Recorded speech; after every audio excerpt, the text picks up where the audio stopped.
నమస్తే. భగవద్గీతలో 4వ అధ్యాయం జ్ఞానయోగంలో 35వ శ్లోకం. యజ్ఞాత్వా న పునర్మోహం ఏవం యాస్యసి పాండవ యేన భూతాన్యశేషేణ ద్రక్ష్యస్యాత్మన్యథో మయి.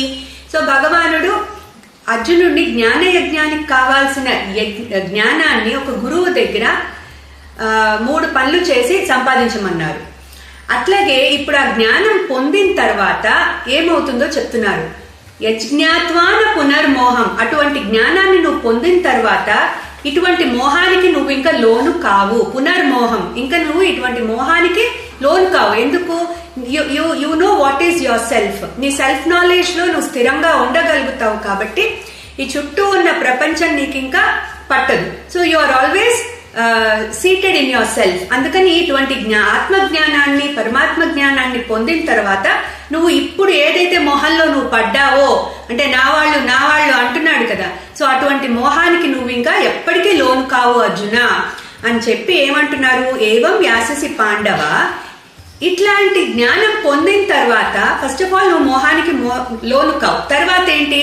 సమస్త భూతాలని కూడా ఏన భూతాని అశేషేణ, సమస్త భూతాలని కూడా నువ్వు నీ ఆత్మ యందు చూడగలుగుతావు.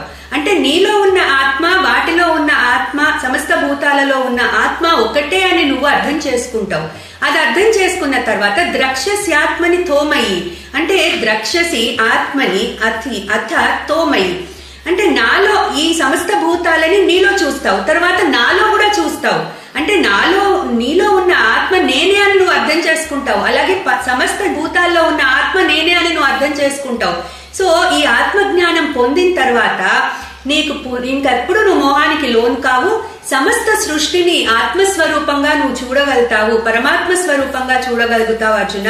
సో నువ్వు ఈ ఆత్మజ్ఞానాన్ని పొందు, ఒక గురువు దగ్గరికి వెళ్ళి ఆత్మజ్ఞానాన్ని పొందు, అప్పుడు నువ్వు మోక్షానికి రెడీ అవుతావు అని చెప్తున్నారు. క్లీం కృష్ణాయ నమః.